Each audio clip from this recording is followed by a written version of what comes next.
Hello, and welcome to the Indy Author Podcast. Today, my guest is Sara Rosett. Hey, Sara, how are you doing? Good. How are you? I'm doing great, thank you. To give our listeners and viewers a little bit of background on you, Sara Rosett is the USA Today bestselling author of 30 Mysteries for readers who enjoy atmospheric settings and puzzling whodunits. She hosts 2 podcasts, Mystery Book Podcast, that sounds good, for readers, and for writers, the Wish I'd Known Then podcast, which I love. She co-hosts that with Jami Albright. And she also writes nonfiction for authors, including How to Outline a Cozy Mystery and How to Write a Series. And I was very intrigued with the How to Write a Series topic. And so I invited Sara on the podcast to talk about that very topic. And I thought it would be helpful, Sara, to just start out, give us a little background on your own series so we have some context for the conversation. Sure. Yeah. I started out writing cozy, and I was traditionally published first, and I wrote a 10-book cozy mystery series about a military spouse. That's what I was. And somehow I was like, oh, this could be like the hook for the series, that it's a person who moves around a lot and is involved in military life, because that's something people don't know about. And then, so I did that. And then I transitioned into a hybrid author, still doing traditional cozies. And then I did some indie books. And so I have a series that it's actually a throwback to classic romantic suspense. It's more Mary Stewart, Elizabeth Peters type inspiration. Oh, if cool. you kind of are familiar with those authors. So, Yeah.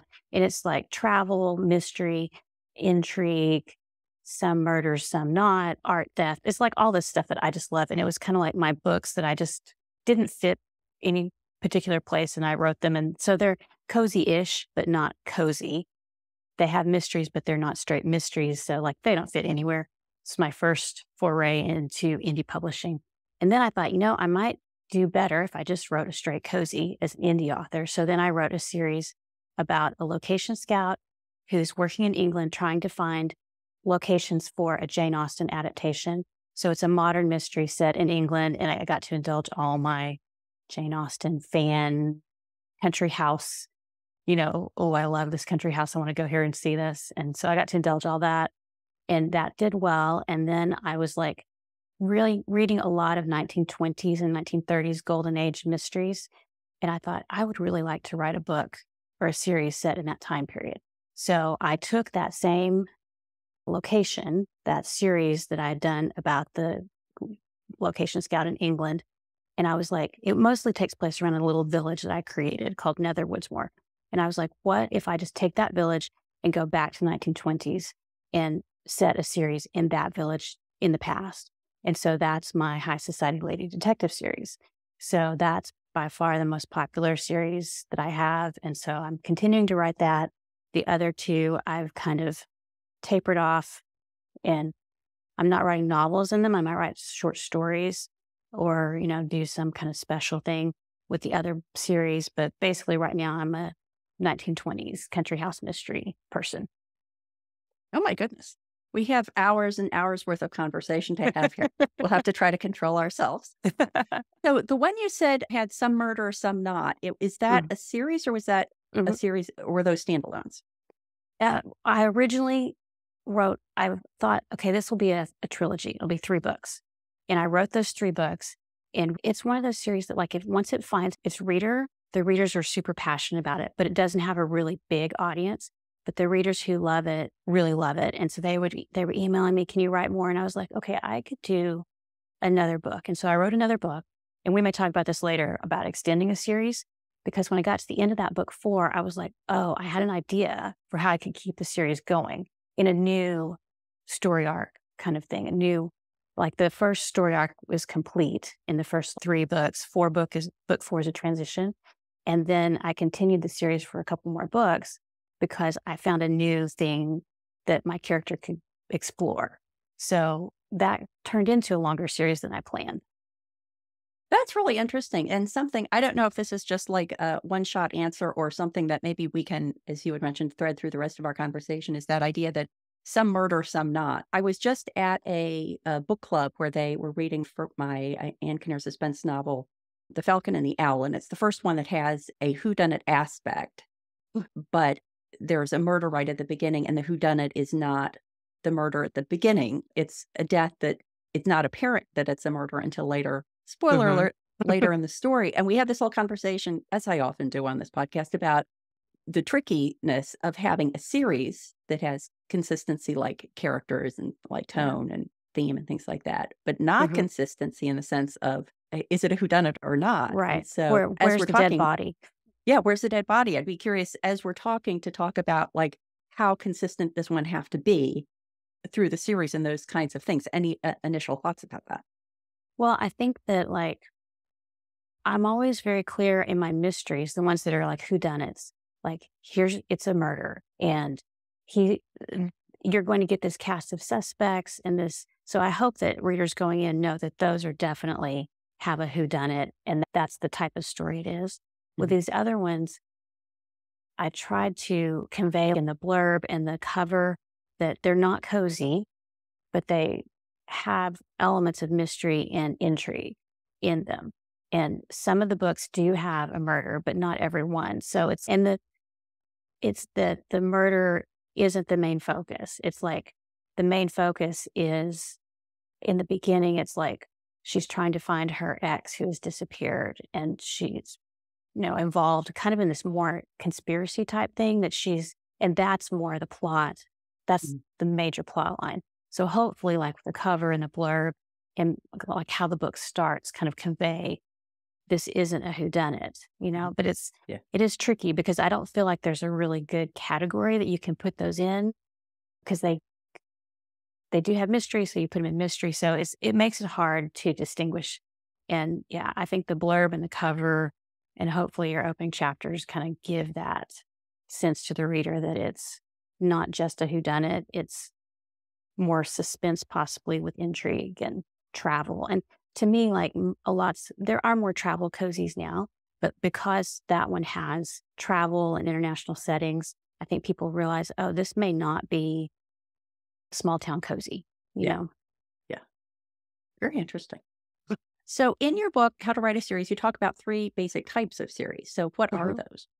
Okay, so you've got the multi-protagonist series, which is like that is with each book, you have a new protagonist. And the books are linked somehow. And this is very common in romance. Like a lot of times it'll be like a family or a group of friends, and each book is about each friend or each one type. Then you have a single protagonist series where you follow one protagonist throughout the series. And then those kind of can be broken down into 2 different types. So you've got like the flat arc protagonist who doesn't change a whole lot. This is like Poirot, James Bond, Mary Poppins, people who they don't have a huge change throughout the story, but because they're in, the story changes. I mean, if Poirot hadn't been on the Orient Express, it would be a completely different story, right? So because he's there, he causes things to happen and things change. And a lot of times there will be a small character arc or character arcs throughout the series, but it's not like this massive transformation. And that's what you get in the third type, which I think of as the robust character arc, where you've got a big change. It's kind of the classic hero's journey. You start out, you go through this big adventure, quest, something, and then at the end, your character is changed. And that type has a natural endpoint. If you think about Harry Potter, he goes through all the things, and then at the end, there's a resolution and it's complete. And usually that ends that series. So the robust character arc series, that lends itself really well to like trilogies, fantasy, sci-fi. The flat arc, which is more episodic, I see that more like in mystery series, especially series that can go on a long time because they're more episodic. So that's kind of a high-level overview of the different types. And I suppose a benefit of that first type with the multi-protagonist is that if you get bored with one, you can switch to another one. That is right. So and you could go almost endlessly with that, I suppose. And you can keep creating variations. Like if it's a small town, you can just keep writing about different characters in your town, or you can have new people move in. Or if it's a family, it could be like, well, guess what? We've heard the stories of all the sisters. Now we've got cousins moving in, to explore their stories. Yeah. So yeah, it can be endless. Yeah. So in the authors that you speak with and work with, do you find that people usually know what they're going to write as they're writing their first book, even if they don't know, even if they're not sophisticated enough to refer to it in the terminology that you use, that they already have a sense? Or are there cases where somebody wants to write a series and they're thinking through it, and are there flags that would make you say, oh, I would point you here, I would point you there based on what they want to accomplish or what they either creatively or from a business point of view? Yeah, I think that's really hard because I think when you're first starting out, you're just trying to get the book finished. Yeah. And like for me, I read mystery. I loved mystery. That was, what I knew I wanted to write. And that was pretty much what I was familiar with. So I've learned all this and kind of in my mind, I've categorized these things this way to help me figure things out as I've learned more about genre and different types of stories and story arcs and characters. So I think a lot of that may come as you learn more. So I think probably in the beginning, you're probably just worried about finishing the first book. But I do think it is good to have a plan. And like for me, I knew my book was going to be a cozy, and cozies are always series. I mean, it's not like I've never seen a standalone cozy. Yeah. Or they're not marketed that way anyway. Yeah. So I knew it was a series, and I had some vague ideas with my first series about the next books, like what the plots could be about, the mystery plots. But I did not think at all about like my character. And she was a flat art character. I look back now and I go, okay, so she was a flat art character. And that's why a lot of the advice about the hero's journey, I was like, this doesn't really work for cozy. I mean, you can make it work, but she doesn't have a big aha moment at the end of book one and then have another aha moment at the end of book two. It just doesn't work like that. So yeah, I think a lot of it you kind of work your way into, like you get the book done. And especially if okay, my genre normally has trilogies or normally has 5 books, then, like that's what readers expect. That's probably what you're going to write towards anyway. Do you think there are fashions or trends in that? Because on the surface, a flat arc sounds like an insult. And I think that if one had been able to go back in time and ask the authors what their plan was, they would probably have said, oh yeah, I don't plan to have this character change over time. Like it was intentional. It wasn't like a craft failure on their part. Is Right. do you think that's still true? Are either the robust character arc or the flat character arc still desirable among readers, or is one or the other more popular currently? Well, I think a lot of it depends on genre because like I know in mystery, readers expect mystery series to go on for like 10, 15, 20 books. They're like, this is great. Like think about it, and in thriller too, like Jack Reacher, I would say that's more of a flat art character. He doesn't change that much, but that's a long series. And then I think readers like going back to that world. If they enjoy whatever world it is, fantasy, mystery, whatever, they enjoy going back to it. And there's a comfort and a familiarity of going, okay, I know who this character is. I know what I'm going to get, even if it's book 17 or whatever. Yeah. The drawback is you can get bored with that as an author. You may be like, oh, I've written everything I can think of in this world or this series or this character. And I do think modern readers expect a little bit of a character arc.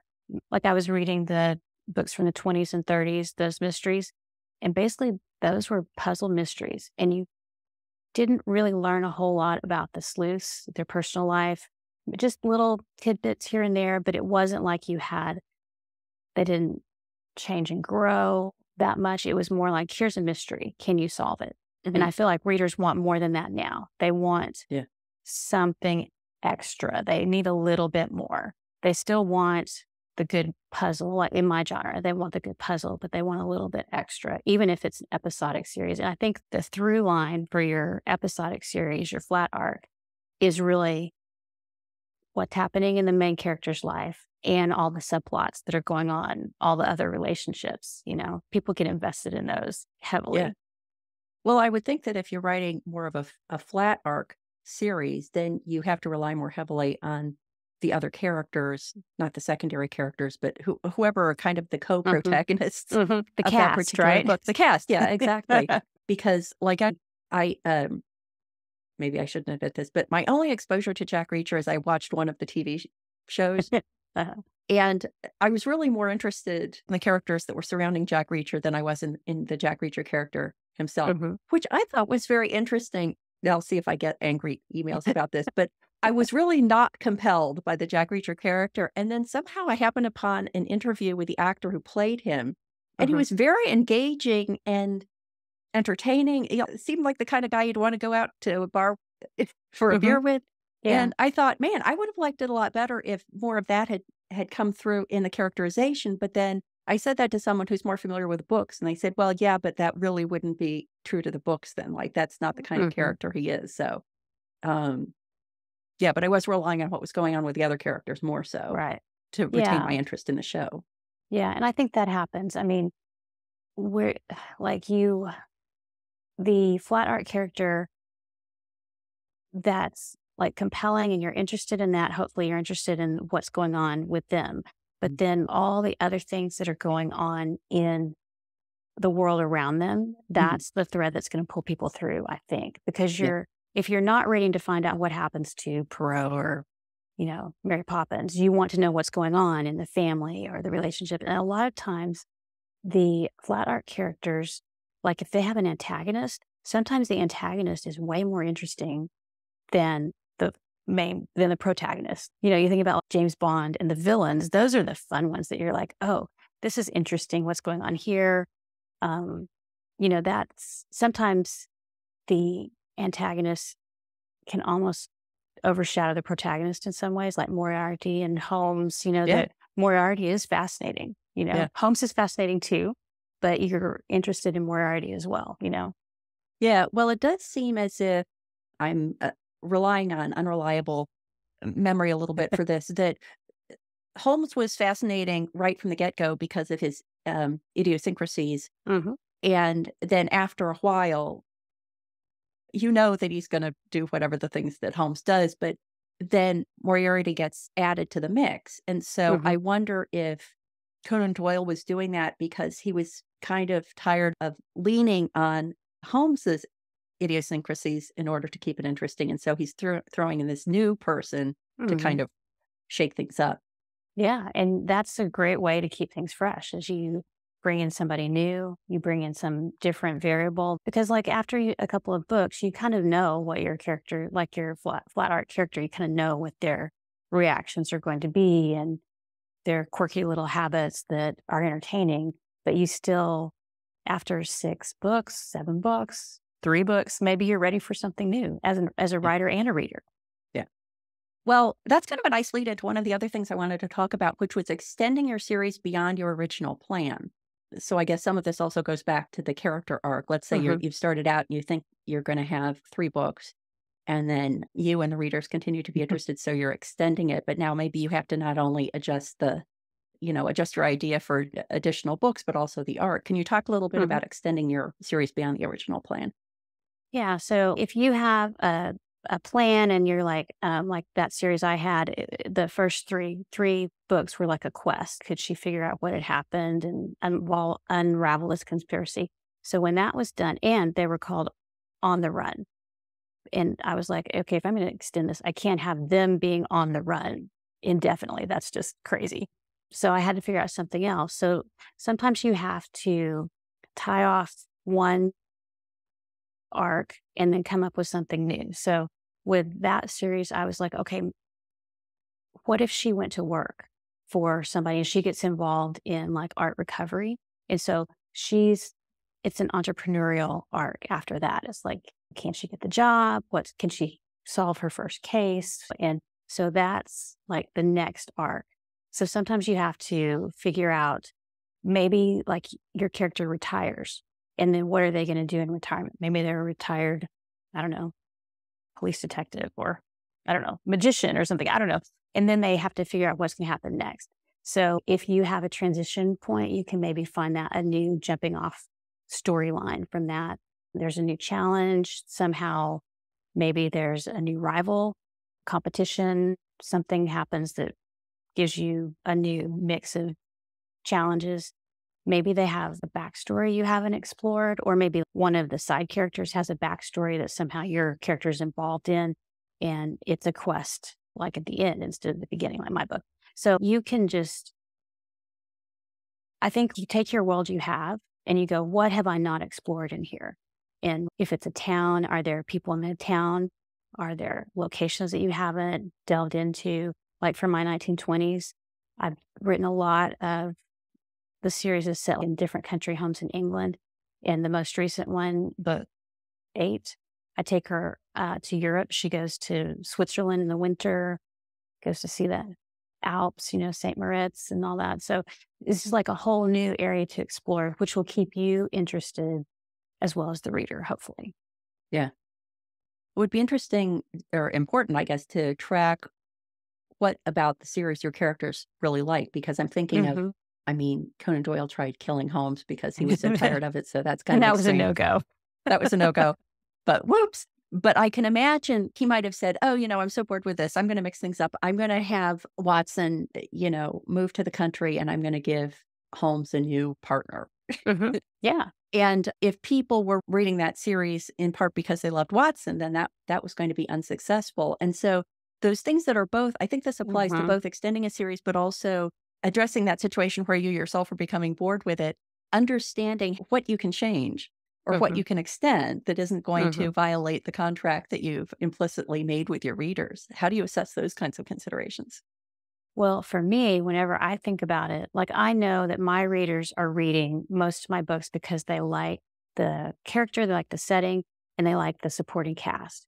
And if I'm going to take my character and I want to do something new and different, and maybe I'm like, oh, she's always been in this little town, but now I want to write a book set in Asia or Europe. If I just take her, my readers are going to be like, oh, well, what's going on with, all these other 10 people that I want to know what's happening in their life. So like sometimes that's when you get those books where it's like the whole village goes and travels, and sometimes you can make that happen, but you have to think about, why are my readers reading this? And if they want those interactions in a certain location with a lot of people, it's probably smarter to keep the action where it is, instead of trying to go to a new location, unless you're going to do like a complete reset. And sometimes people do that. They'll like take a series and basically end it and have the character move to a totally new location and totally start over. I wouldn't recommend that. I think that's kind of risky, but you could do it. You probably just have to realize that it's as if you're starting over with a new series. So even if there's a continuing character, the protagonist, it's, you're going to lose some people, but pick up some people. But if you go into it with that expectation that you're not necessarily bringing along all your previous readers, that could be helpful. Yeah, I think in that case, it might be smarter to do just a spinoff. Just take a character, and if you want to move your story to a new location or have a new, like if you're changing the tone, especially, you probably want to have a spinoff, but then they'd be linked. And then your readers, who found one, would probably try the other one, or reverse, if they start with a spinoff, then they might go, oh, there's more books. Let me go back and read how it all started. And when you're thinking about a spinoff, I've occasionally had people say that they like some of the secondary characters in my Aunt Kinnear books and ask about if I've ever thought about doing a spinoff. And when I play it out in my mind, I think some of those characters, they're like good in small doses, but I think like a whole book of that particular character might be a little much. Be a little much, yeah. So when you're assessing possible characters for a spinoff, or maybe it's not just characters, can you describe, when you think of spinoffs, are there other flavors than spinning off a character, like a location, for example? Yeah, I would say you can do the character. You could take a side character, and give them their whole story. But that is the problem. Like maybe it's not ideal for a protagonist. Maybe they're better in a side character role. But then like you could, like I did the location thing where this is this village in modern times, contemporary, and then this is the village in the past. So that way you're linking the village at least. Yeah, that's very cool. I've never heard that before, but that's super cool. Yeah, and I don't know how much read-through I get through from that, but I figure it's a way that if people are interested, they might pick up the other series just because of the name.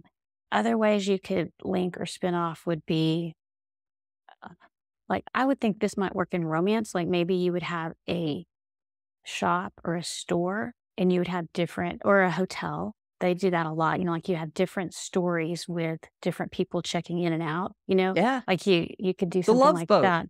Yes. Fantasy Island. There we go. Fantasy Island, exactly. Yeah. And if you're assessing a character as a spin-off, are there any either green flags or red flags that would say this is likely to be a good or not such a good idea? Well, I guess it depends on what type of series you're writing. So if you're doing a flat arc, do you have enough story around that person? Can you create enough story around that person to make it interesting and make it more than one book if you want a series?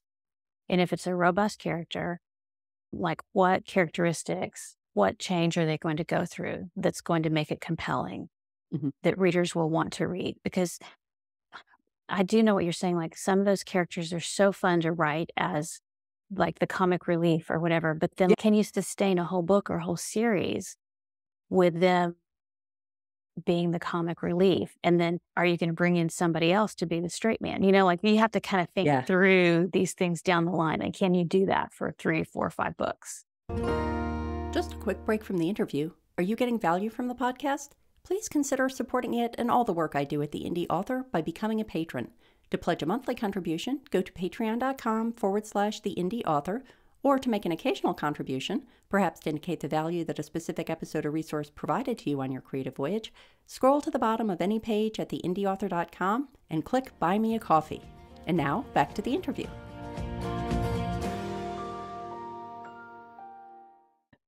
Well, one of the things you said that I loved was that you write short stories, and anything, whenever I hear short stories, I'm always immediately intrigued.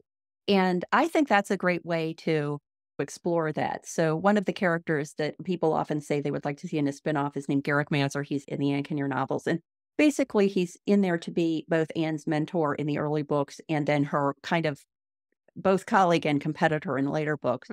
And he's very gruff and eccentric, and he won't eat anything but bread and drink water when he's in public. But then somebody's in his house one time and notices that there's a pizza box in the garbage can. So that would be fun for a short story, but not, I think, for a novel length work. Talk a little bit about how you've used short stories in conjunction with your series. Well, so in my Murder on Location series, the one that's the contemporary set about the location scout, I feel like that has kind of run its course. Like I told the story I wanted to tell between the characters and it's kind of done. But my readers are like, oh, can you do something else? We want more, I mean, that's a good thing to have, but I just can't think of a story arc and a plot like for a whole novel. But I had some little ideas. I was like, oh, I could do this. So I've done some short stories in that. I think I've done 2 that just kind of continue the story, kind of like little baby steps a little bit. And then recently with my first Kickstarter, I had an idea for a short story. And I was like, what if I turn this into letters? Because I've seen some like mysteries in the mail or these letter subscriptions that you can get. And so I thought, what if I turned it into letters from my main character and she gets involved in this mystery? And it wasn't big enough like for a novel, but it could be, I think I wrote 8 letters. And so that was part of the Kickstarter. They could sign up to get the special edition hardcover, or they could get the letters, or they could get both. And so they were mailed to you over 8 weeks. And so each one is like it's like a little installment, kind of like a little mini series, kind of, like episodic, here's what I'm in this town. This is what happened. This is the mystery. I'll write more when I know more, and then the next one comes a week later and it's, okay, this is what I've found out. Yeah. So it's a fun way for me to try a different writing style. And I've always written long. So writing short is a challenge, but somehow writing the letters made it easier and totally different style of writing. So to me, that's a short form that I can explore. And the first one was about my main character going to visit her crazy aunt who like keeps peacocks and stuff. And so one of her peacocks had gone missing and she wanted her niece, who's so good at solving problems, to come find it. And she's like, this is not what I do. And I don't know how to do this. So, it's kind of funny. Yeah. And, and I mean, I couldn't write a novel about that, but it could definitely fit in a shorter form. Yeah. I have found that I'll have ideas.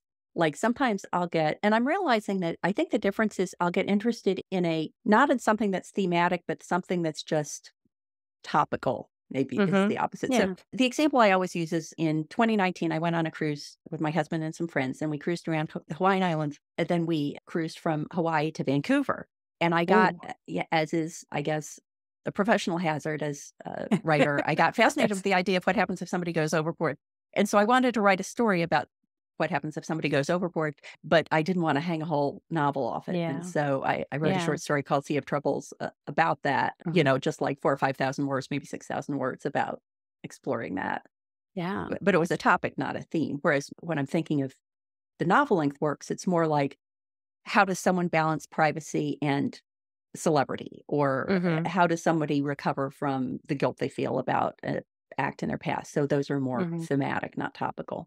Right. And then a novel, you get to really explore all those levels, and it's much deeper, I think. Like the short story can be deep in a way, but it's so short, it lets you hit that situation and kind of, it's almost cathartic, like you've got these ideas and you're like, oh, I want to write about this, but I don't really want to write a whole book or a whole series on this one thing or this one situation. So it makes perfect sense.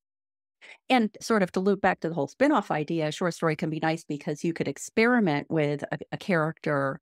And I think that people would enjoy, a short story of Garrick Mazur, the character I was talking about from the Ankanirwins. But I think it would confirm my belief that a novel-length work with Garrick is not going to be good. Right. Yeah. It lets you kind of try things out. Yes, exactly. Yeah. Yeah. And I did have the experience recently of having written the 3 Lizzie Ballard thrillers, and then I was working on the 4th Lizzie Ballard thriller, and I realized that a logistical problem I had is that the thing that happens to Lizzie Ballard after her last scene in book 3 could be days, weeks, or even months later. But the thing that happens to the antagonist at the end of book 3 is going to happen seconds after the end of the book. And so I was really struggling with how to handle that without having the first 5 chapters of book 4 be about the antagonist, which I didn't want. And so I ended up writing a novella, kind of a long, short story, short novella length work that is just taking the antagonist from the end of book 3 to the beginning of book 4, where their chronologies match up. And that's one where I truly love this antagonist, Louise Mortensen, for anyone who has read the Lizzie Ballard books. But I'm not sure other people would want an entire novel about the bad guy. But I had a lot of fun with it. Yeah, but that's a good solution because you get this, and your readers who are very into that can read that and it will bridge for them. Yeah, I think that's a great solution. And I think from a marketing point of view, it'll be sort of a nice tease as I'm leading up to the launch of book 4. I can be offering that as something too. Yeah. To bring people forward.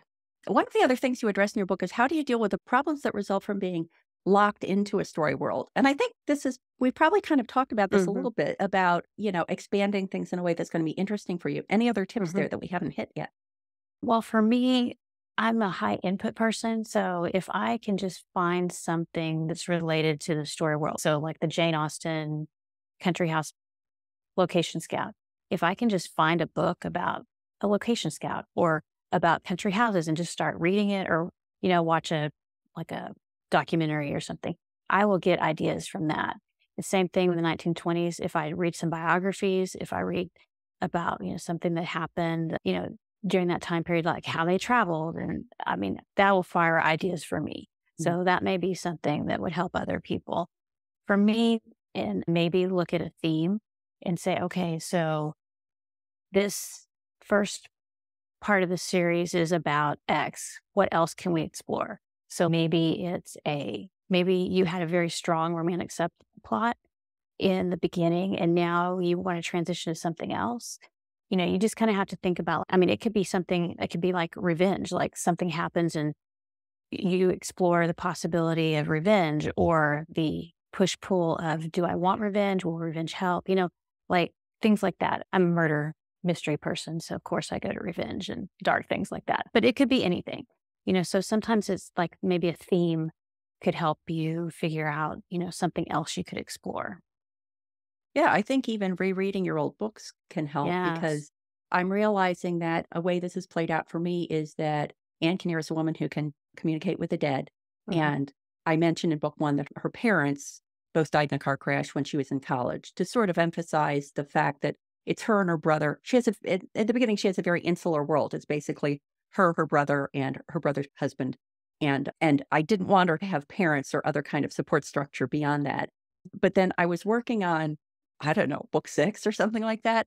And I thought, it's weird that a woman who can talk to dead people, we've never addressed this question about, has she ever tried to contact her parents? And so I had started putting that in. I needed a subplot in book 6 because normally Anne doesn't get involved in a case until later. So I need something else going on to introduce her early, and she's working on that. And then, the two. I totally get it. Yes. Yeah. And so I started using that as a subplot. And then I thought, if you have the protagonist trying to contact her dead mother, that's probably a story by itself, And isn't that funny? That's something that you didn't explore early on, but it's something that's like describing it now. I'm like, of course, people would be curious about that and they would be interested in that. And so, sometimes like just going over what drives your characters and motivates them and things that they're involved with, that can give you, new ideas too. Yeah. So we've talked about ways that we can reignite our own interest and readers' interest, but at some point it probably has to come to an end. What are the signs that might be happening, and how do you do that gracefully? Okay. So this is something I've struggled with a lot because, like I said, mystery readers expect a series to just continue. They want it to go on forever, and I can't write every series forever.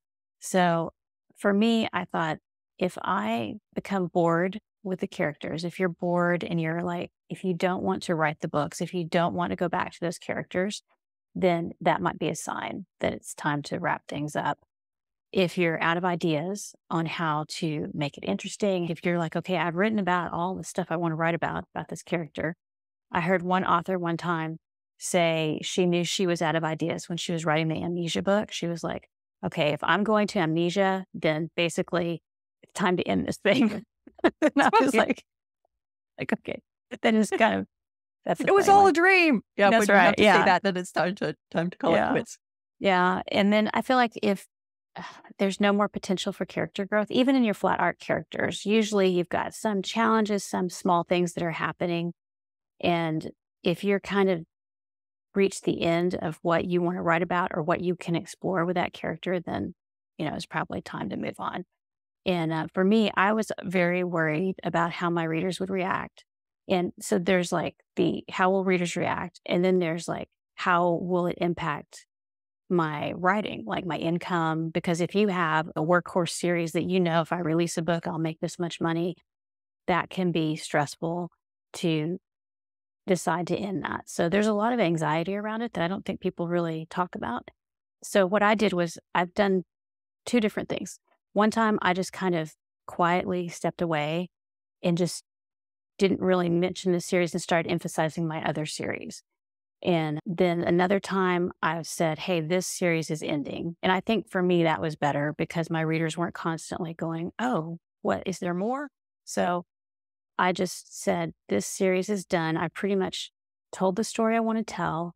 And these characters, they're happy and they're content. They're not discovering any more dead bodies. So we can move on. And I told my readers that I didn't have any more ideas that would support a novel. And I had so many nice emails from people saying, oh, thank you for letting us know. And, I appreciate that you're not going to basically flog a dead horse until, and I was like, okay, that's nice. And then for marketing, I tried to, what I've learned to do is if you can if you're writing a new series, if you can link it somehow to the one you're closing off, that's smart. I didn't always do that. But if you can find some way, like we talked about like setting or character or, some story world, I guess like magic, if you're using like some sort of magic, if the magic can continue in another person or setting, then you can keep part of that element going to pull readers onto the next series. And I suppose if your goal is to write one very long series and keep your engagement and the reader's engagement, you could go into it knowing I'm going to start out with protagonist A, and I'm going to have secondary protagonist B be a big part, but clearly secondary. But then I'm going to have B's role become larger and larger So I could kind of fade out A if I get tired of A, and now I can Yeah. switch it so it's it's the Life on the Spaceship series, and you're moving from the person who's the captain to the person who's the first officer. I don't know. Right. But Yeah. having that plan to say, oh, I'm going to have somebody in the wings whose hmm story and character really does support them moving into the A position. Yeah. And I'm seeing more and more books especially in the mystery genre that are ensemble cast.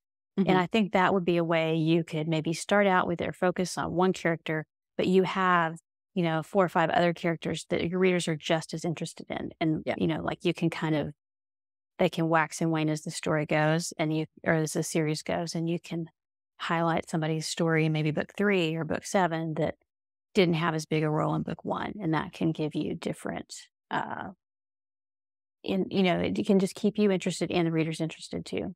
Yeah. And I think another thing to consider is that, are you tired of this for all time, or are you just tired of it now? Because Yeah. with my 2 series, I wrote 2 Ann Kinnear novels, then I wrote 3 Lizzie Ballard thrillers, then I wrote 4 more Ann Kinnear novels. And I have to say that by the time I got into the 6th Ann Kinnear book, I was really looking for Were you something missing different.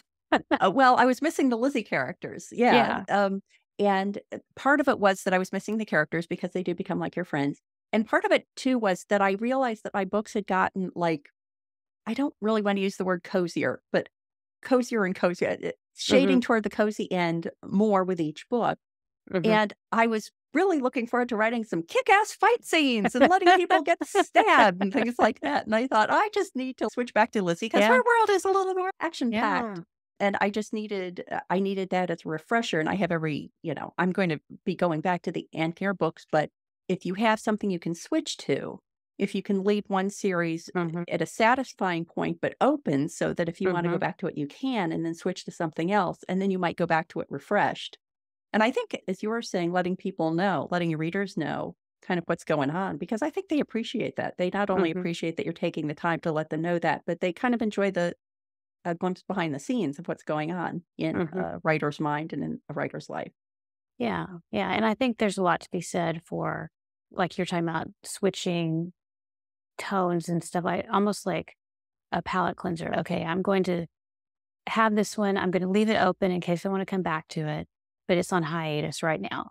I'm Yeah. working on this. And then when you're ready, you can go back to the other. And I totally understand about writing super cozy. That was why my second series that I wrote was just like, it had everything in it. The first series I wrote had a mom, and she had to be, she had little kids. And so I didn't want to be one of those writers who put kids in danger as a story element. So I was always having to shuttle the kids off to the babysitter. And so like my next series, I was like, she's not going to have any kids. She's going to be impulsive. She's going to do whatever she wants, because I wanted that change, to explore something different. Yeah. So interesting. Well, Sarah, this has been such a fun conversation. Thank you so much for joining me to have the conversation. And please let everyone know where they can go to find out more about you and everything you do online. Okay, well, my website is sararosett.com. My books, you can find them for sale at sararosettbooks.com. And then if you're interested in the website, it's the Wish I'd Known Then podcast with Jami Albright. And then if you're a mystery reader, there's the Mystery Books podcast. Great. Thank you so much. Thank you for having me. It's been a lot of fun.